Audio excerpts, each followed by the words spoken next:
बड़ौदा बाजार की जो घटना है उसी समय से ये परिलक्षित होने लग गया था कि एक योजना, एक षड्यंत्र के तहत और इस तरीके के जो घटनाक्रम होते हैं उस घटनाक्रम में सरकार को अस्थिर करने की दृष्टि से या किसी प्रकार से इसके मूवमेंट अलग तरीके से जनता के बीच में और जाने की दृष्टि से निश्चित रूप से ऐसा प्रतीत होता है। क्योंकि आप देख लीजिए, ये 9 महीना 10 महीने की सरकार में 3 से 4 घटनाओं को लेकर इतना तूल पकड़ना और कांग्रेस की सरकार में 90 दिन में और 150 से ज़्यादा घटनाओं का हो जाना, मुख्यमंत्री के, पूर्व मुख्यमंत्री जी के निवास के सामने और 3-3, 4-4 प्रकार की आत्महत्या की घटनाओं का हो जाना, ये तो आम दिनों का अपराध का गढ़ बन गया था। लेकिन आपको विश्वास दिलाते हैं कि भारतीय जनता पार्टी की सरकार में और सभी इस प्रकार की घटनाओं को रोकने के लिए और सभी प्रकार के उपाय आदरणीय मुख्यमंत्री विष्णुदेव साय जी कर रहे हैं। इसमें कौन सा साजिश है बताओ भला? लोहारीडीह में हत्या की है और आत्महत्या किसने कहा? पुलिस ने कहा। आक्रोशित कौन हुए? वहाँ गांव वाले। आग किसने लगाया? गांव वालों ने लगाया। इसमें कांग्रेस कहाँ से आ गया? बलरामपुर की घटना, आप एक सरकारी जो संविदा कर्मी है उसको आप पीट पीट के मार के टांग दे, जैसे ग्रामीण बोल रहे हैं वो लोग कि यह हत्या है, पुलिस वाले ने मारा है इसको। अब उसको आप संतुष्ट नहीं कर पा रहे, तो इसमें कहाँ कांग्रेस आ गया? तो ये जो भारतीय जनता पार्टी के प्रदेश अध्यक्ष हैं वो सलाह अपने सरकार को दे। विष्णु जी उसकी सुनते हैं कि नहीं सुनते हैं? क्योंकि उसके यहाँ भी होर्डिंग में जो होर्डिंग लगवाए थे ना, भारतीय जनता पार्टी की प्रदेश अध्यक्ष का बयान बचकाना है। क्योंकि पार्टी के अध्यक्ष हो, आपको बलरामपुरी नहीं पता, छत्तीसगढ़ पूरा प्रदेश नहीं पता, तो इस तरह की घटनाओं को बयान देने के बजाय इस तरह की घटनाओं को सरकार को रोकने के लिए प्रयास करना चाहिए, ना कि आप राजनीतिक बयानबाजी, किसी का आरोप लगाने से आपकी घटनाएं रुकने वाली है। मैंने कहा कि ये सरकार छत्तीसगढ़ को पूरी तरह से बर्बाद करने में लगी हुई है।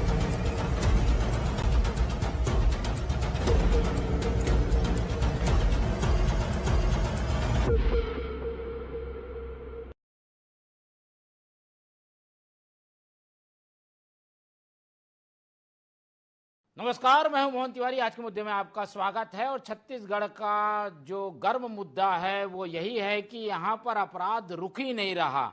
लगातार घटनाओं पे घटनाएं, कांड पे कांड हो रहे हैं और एक पैटर्न सा बन गया है कि कोई भी घटना होती है वहां पर जो जनता है, मॉब है, वो इस तरीके से आक्रोश व्यक्त करता है जिससे कि पुलिस एक बार फिर से कटघरे में खड़े हो जाती है। घटनाओं की सीरीज हम देखें तो पहले बड़ौदा बाजार में घटना होती है, फिर कवर्धा में घटना होती है, फिर लोहारीडीह में घटना होती है, फिर सूरजपुर में घटना हो जाती है और अब बलरामपुर में भी घटना हुई है। और इन सब जगहों पर हम देख रहे हैं कि एक भड़का हुआ मॉब दिखाई देता है और इसे ही बीजेपी एक साजिश का पैटर्न बता रही है। क्या है इस साजिश का सच और इसके पीछे की सियासत क्या है, इसी पर आज हम बात करेंगे। मिल लेते हैं उन मेहमानों से जो इस चर्चा में हमारे साथ रहेंगे। हम बहुत स्वागत करेंगे। हमारे साथ मौजूद हैं इस पूरे प्रकरण में राजनीतिक विश्लेषण शेयर करने के लिए वरिष्ठ पत्रकार नागेंद्र वर्मा जी, बहुत स्वागत करेंगे आपका। हमारे साथ इस पूरे प्रकरण में कांग्रेस का पक्ष रखेंगे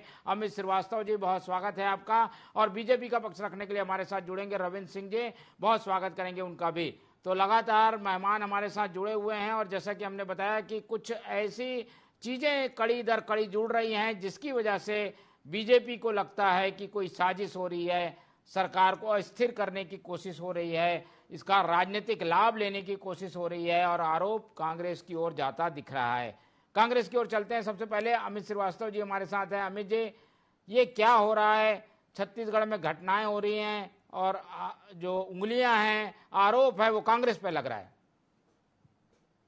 नहीं, कांग्रेस पे क्यों मुझे एक चीज समझ में नहीं आता। 10 महीने से सरकार है इस प्रदेश में, जिस प्रकार से जंगलराज चल रहा है और लगातार बेहद दुखद और हृदय विदारक घटनाएं लगातार हो रही हैं और मोहन जी जिस प्रकार से अपराधी निर्भीक होकर यहाँ पर अपराध कर रहे हैं, सरकार सत्ता के नशे में पूरी तरीके से चूर है।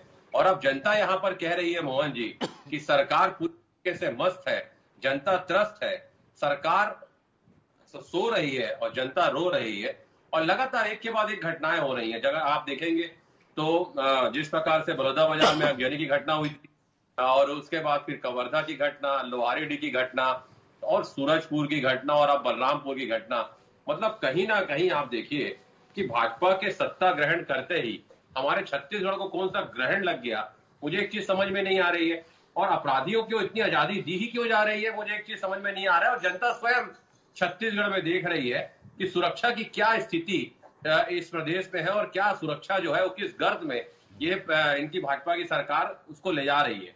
जहां कानून के रखवाले उनका परिवार ही सुरक्षित ना हो और लगातार जिस प्रकार से कहते हैं ना कि पुलिस वाले खुद अपने आप को अगर असुरक्षित महसूस करेंगे तो मुझे लगता है कि फिर उस पर मुझे कुछ भी नहीं कहना है।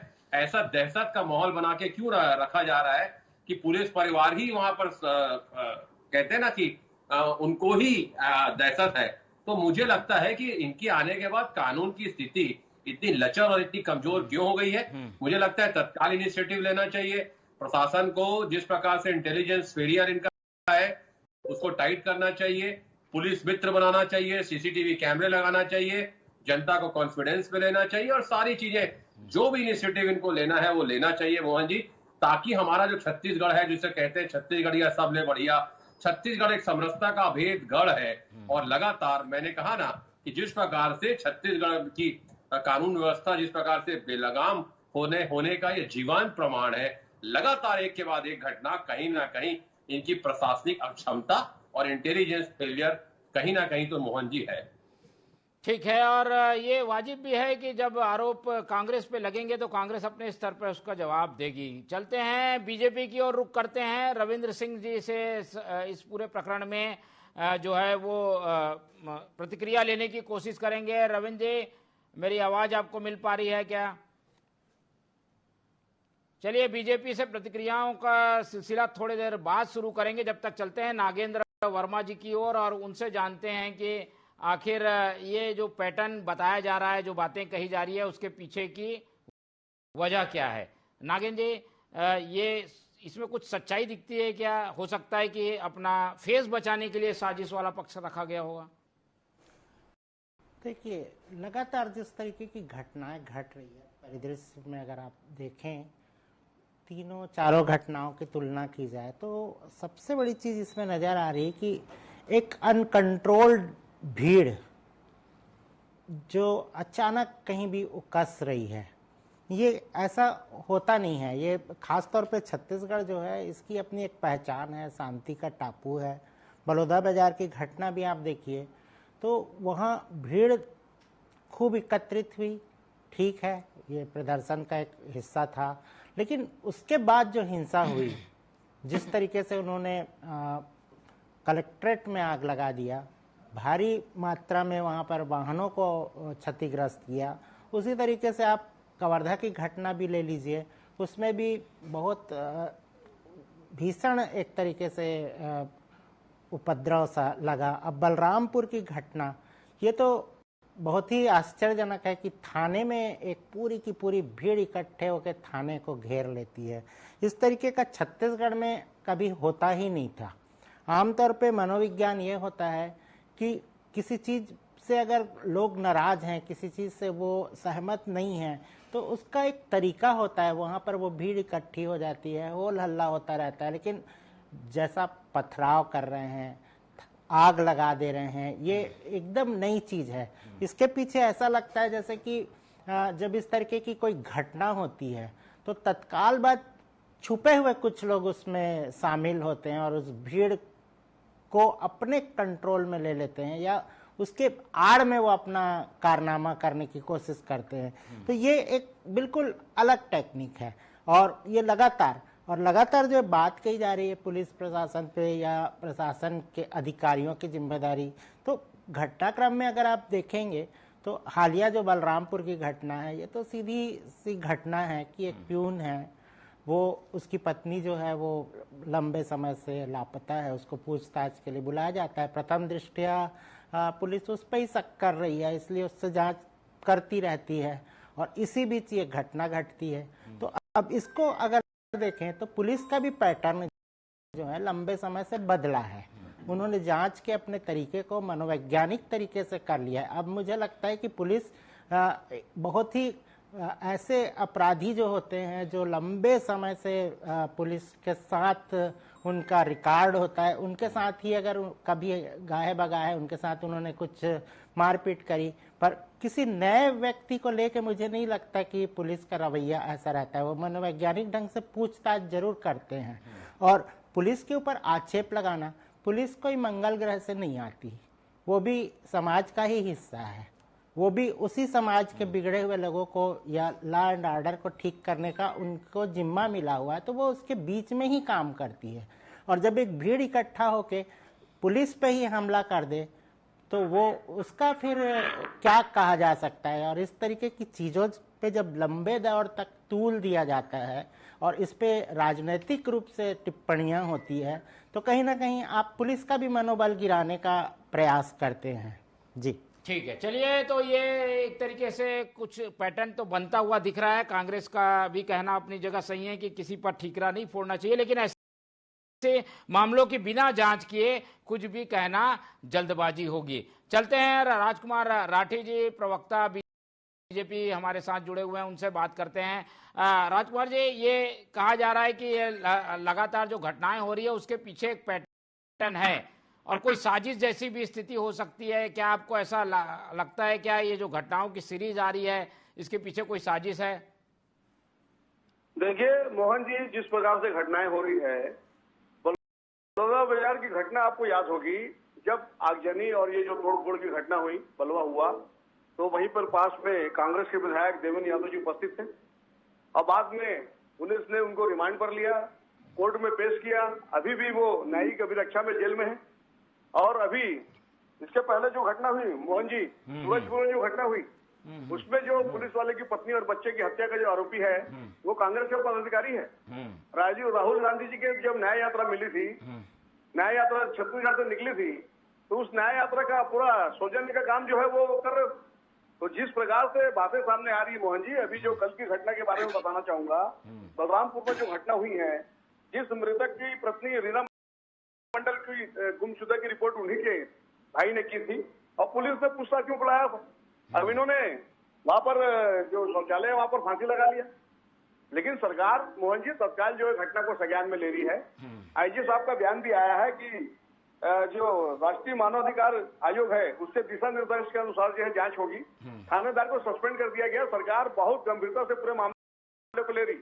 अब कांग्रेस को जिस प्रकार से सकारात्मक राजनीति करना चाहिए, कांग्रेस नकारात्मक राजनीति कर रही है। कांग्रेस से मैं पूछना चाहूंगा, जिस प्रकार से कांग्रेस के शासनकाल में बिरनपुर की घटना हुई और वहां पर ईश्वर साहू के बेटे की जिस प्रकार से हत्या हुई, और कवर्धा की मोहन जी आपको घटना याद होगी, दुर्गेश नाम का व्यक्ति भगवा फहराता है और एक अल्पसंख्यक आयोग के जो सदस्य हैं, अल्पसंख्यक समाज के जो सदस्य हैं, वो भगवा को उतार कर पैर के तल दबाते हैं और जब उसका विरोध होता है तो दुर्गेश को मार कर उसके कपड़े को फाड़ा जाता है। दुर्गेश जब थाने रिपोर्ट कराने जाता है तो पुलिस उसकी रिपोर्ट लिखने के बजाय जिन लोगों ने दुर्गेश से मारपीट की उसकी रिपोर्ट लिखी। इसमें क्या कोई साजिश क्यों करेगा? क्या लग रहा है, कारण क्या दिखता है आपको? देखिए मोहन जी, मुझे लगता है कहीं ना कहीं से एक जिस प्रकार से ये लगातार घटना हो रही है, भीड़ को भड़काने का काम कोई ना कोई राजनीतिक पार्टी कर रही है। और ये जांच का विषय मोहन जी, बहुत जल्दी दूध का दूध पानी का पानी हो जाएगा।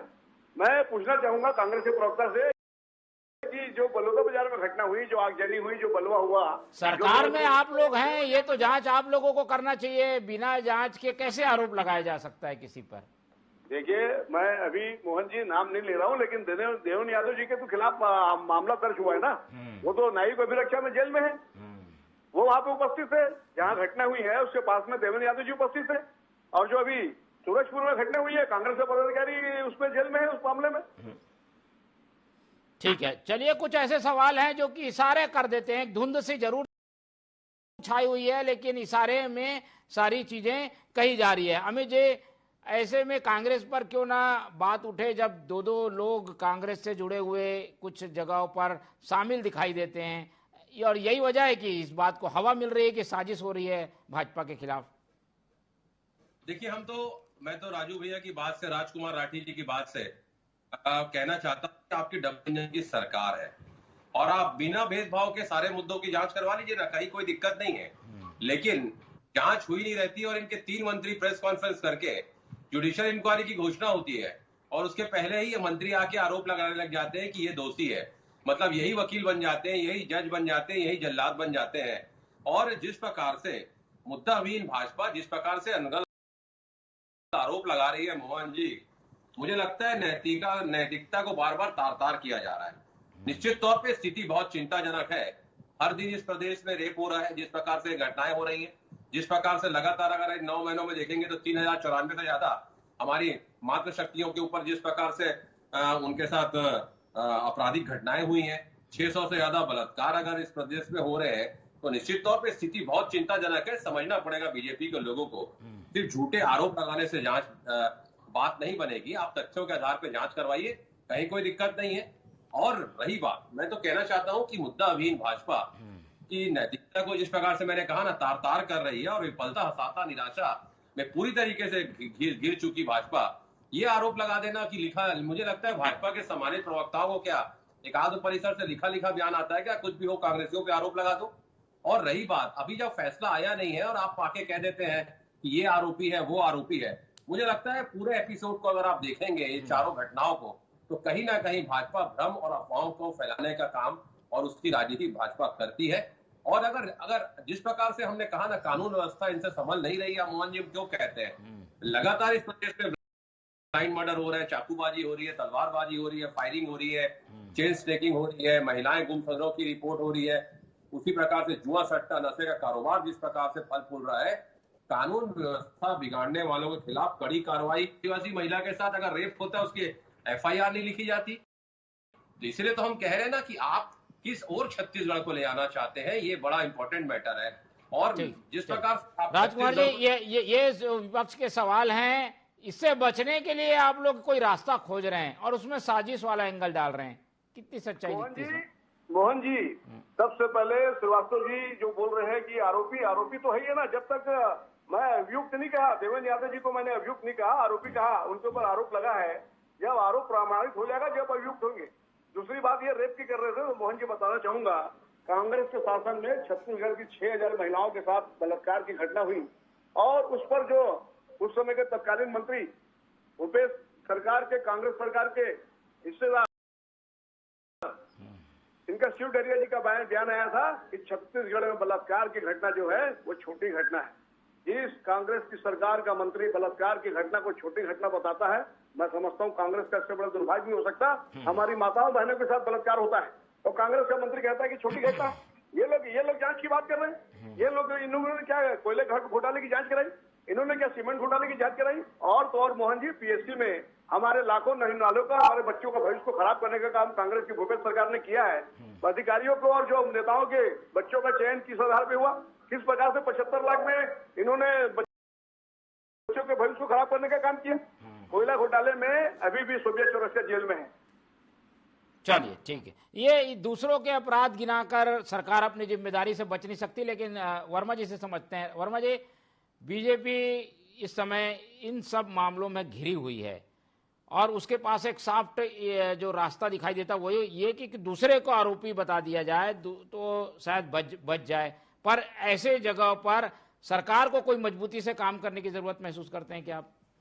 स्वाभाविक रूप से ये जिम्मेदारी है सरकार की कि पूरे प्रदेश में शांति, चैन, अमन जो है वो बना रहे, लोग बहुत आराम से अपना जीवन यापन कर सके। तो कहीं ना कहीं अगर इस पे विफलता नजर आती है तो प्रतिपक्ष कांग्रेस तो इन मुद्दों पे घेरेगी ही। इस तरीके की घटनाएं जब होती हैं तो प्रथम दृष्टया एक अपेक्षा रहती है, आमजन भी चाहता है कि सारे मामलों का जो निराकरण हो, दूध का दूध, पानी का पानी हो। लेकिन ऐसा होने में जब विलंब होता है तो कहीं ना कहीं तकलीफें सामने आती हैं और जाहिर है इन सब बातों से शक की सुई जो है पूरी व्यवस्था पे आती है और लगातार इन सब चीजों को लेके कांग्रेस भी मुखर होती चली जाती है। और फिर ऐसे समय में सरकार की तरफ से भी जो बयान है वो कई बार ऐसे आते हैं कि जिसमें ऐसा लगता है कि बड़े गैर जिम्मेदाराना ढंग से इन सारे मामलों को लिया जा रहा है। हालांकि ये बातें तय है कि इन सब घटनाक्रम में तत्कालिक रूप से मुझे लगता है कि उस का निराकरण का भी प्रयास किया जाता है। फौरी तौर पे जिम्मेदारों को चिन्हांकित किया जाता है, कई जगह ट्रांसफर हो जाता है, किसी को निलंबित कर दिया जाता है। लेकिन मुझे लगता है कि ये बहुत जल्दी ये कोई समाधान नहीं दिखता, तो इस पे मजबूती से काम करने की जरूरत है ताकि सरकार कटघरे में ना आए। और ऐसी साजिश को रोका तो जा सकता है, सरकार के पास इतना तंत्र है, अगर साजिश है तो रोकती क्यों नहीं सरकार? स्वाभाविक रूप से यही सवाल जो है सबसे बड़ा होता है। ये प्रतिपक्ष भी इसी मुद्दे पे, और जनता में भी, आम जन में भी एक चीज आती है कि जब पूरा तंत्र सरकार के पास है तो इसमें दिक्कत कहाँ आ रही है। पर प्रतिपक्ष को भी इसमें एक जिम्मेदारी से सामने आना चाहिए। इन सब घटनाओं को लेके बहुत ज्यादा तूल देना भी, मैंने पहले भी कहा कि मनोबल गिराता है सिस्टम का। और दूसरी चीज, आप भी जब सरकार में आते हो तो इन्हीं के साथ ही आपको काम करना पड़ता है, या आपके ही निर्देश पे काम करते हैं। तो इन सब चीजों को एक मुझे लगता है कि बहुत ही सावधानी से देखा जाना चाहिए। यही सवाल मैं राजकुमार जी से भी करूंगा। ये सरकार आपके पास है, ऐसे में दूसरों को जिम्मेदार ठहराकर जिम्मेदारी से बचा नहीं जा सकता। राजकुमार जी, पकड़ती क्यों नहीं है सरकार ऐसे लोगों को जो साजिश कर रहा है? राजकुमार जी कर देता हूँ जी।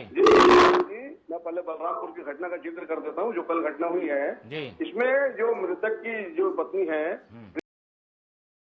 रीना मंडल की गुमशुदगी की रिपोर्ट उन्हीं के भाई ने की, और उन्होंने जो फांसी लगाया गुरुचंद्र के ऊपर शक जाहिर किया था कि मेरी बहन जो लापता हुई है कहीं ना कहीं उसकी भूमिका है। तो पुलिस जब कोई इस प्रकार की शिकायत करता है मोहन जी तो जांच के लिए बुलाती है, ये पुलिस का काम है। अगर कहीं शिकायत हुई है तो पुलिस जांच के लिए बुलाती है। पुलिस ने जांच के लिए बुलाया और उसके बाद उसने जाकर शौचालय में फांसी लगा ली। लेकिन आप देखिए मोहन जी, सरकार ने पूरे मामले को बहुत गंभीरता से लिया और आईजी साहब इस मामले की जांच कर रहे हैं। थानेदार को तत्काल सस्पेंड किया गया। लेकिन जिस प्रकार से वहां के लोगों ने कानून को हाथ में लिया, तोड़ फोड़ की, एसडीएम की गाड़ी को तोड़ा, मोहन जी मुझे लगता है कि कहीं ना कहीं से उनको भड़काने का काम किसी राजनीतिक पार्टी ने किया है। क्योंकि मोहन जी मुझे लगता है कहीं ना कहीं साक्षरता को लेकर भी जो भारतीय जनता पार्टी और विष्णुदेव साय की सरकार अभियान चला रही है वो भी एक बड़ा हमारा मिशन है। क्योंकि जब पढ़ा लिखा आदमी होता है तो इस प्रकार से बलवा, तोड़फोड़, आगजनी की घटना को अंजाम नहीं देता है, क्योंकि उसको मालूम है मोहन जी कानून हाथ में लेने का जो परिणाम बाद में आएगा उसके गंभीर परिणाम भुगतने पड़ेंगे। तो कहीं ना कहीं मुझे लगता है कि भीड़ को भड़काने का काम किसी राजनीतिक पार्टी ने किया है और एक ये साजिश चल रही है मोहन जी। लेकिन इसमें ज्यादा दिन नहीं है मोहन जी, बहुत जल्दी जांच होगी और जांच के बाद पर्दाफाश होगा। लेकिन विष्णुदेव साय की जो जीरो टॉलरेंस की सरकार है, मैं समझता हूँ जिस प्रकार से घटना को गंभीरता से ले रही है, तत्काल एक्शन हुआ है, पुलिस बल वहां पहुंचा है, आईजी साहब जांच कर रहे हैं, थानेदार को सस्पेंड किया गया है। और मोहन जी आपको बताना चाहूंगा ये बहुत ज्यादा वो लगनी है कि उसके जो साले ने जो रिपोर्ट कराई थी कि मेरी बहन लापता है, उसने भी बयान दिया है कि मैंने अपने जीजा पर शक जाहिर किया था और जो जीजा ने फांसी लगाई है उसमें कहीं से पुलिस का कोई प्रेशर नहीं था, उन्होंने अपनी स्वेच्छा से फांसी लगाई है। उनके साले का बयान भी आज समाचार के माध्यम से। लेकिन पुलिस के पास कोई व्यक्ति आता है तो वहां पर अभिरक्षा में पुलिस को रखने की जरूरत है। अमित जी तो वकील भी हैं, उनसे समझते हैं। अमित जी, इस तरीके की बातों को कहकर पल्ला जो झाड़ा जा रहा है इसमें कितनी सच्चाई लगती है? देखिए, बहुत ही सम्मानित प्रवक्ता मेरे बड़े भाई अभी ने उन्होंने कहा कि उनके जीजा जी ने स्टेटमेंट दिया है कि स्वेच्छा से फांसी लगाया है। अपने आप में आत्महत्या एक अपराध है राजू भैया, आप बेहतर जानते हैं। मैं एक ही चीज कहना चाहता हूं, पुलिस ने प्रताड़ित नहीं किया, ये वो बताना चाह रहे हैं कि पुलिस ने कोई मारपीट नहीं की, डंडे नहीं मारे जिससे वो रुष्ट होकर उसने आत्महत्या कर ली, ऐसा नहीं हुआ। ये तो लोहारी डी की घटना में भी ऐसा ही हुआ था कुछ, और बाद में रिपोर्ट कुछ और आई थी। तो मुझे लगता है कि सरकार आपराधिक घटनाओं को क्यों रोक नहीं पा रही है? क्यों छत्तीसगढ़ जो तरक्की का गढ़ बन गया था हमारी सरकार में, आप उसको अपराध गढ़ बनने दे रहे हैं? और लगातार पहले आप कुछ करते हैं, उसके बाद में रिपोर्ट कुछ और आती है, इसलिए मोहन भाई शक होता है। और मैंने तो फिर कहा कि यही भगवान भरोसे जिस प्रकार से आज का यहाँ पर कानून व्यवस्था चल रही है, मुझे लगता है कि ये कोई हम सब के लिए, हम 3 करोड़ छत्तीसगढ़ी जो यहाँ पर निवास करते हैं उन सब की जिम्मेदारी और जवाबदारी है कि अगर हमारा प्रदेश कहीं पर जल रहा है, कहीं प्रदेश में घटनाएं हो रही है, तो हम सब के लिए शर्म का विषय है। हम सबको मिलकर इसे रोकना है। छत्तीसगढ़ एक समरसता का गढ़ है और छत्तीसगढ़ को यूं ही छत्तीसगढ़िया सबले बढ़िया नहीं कहा जाता।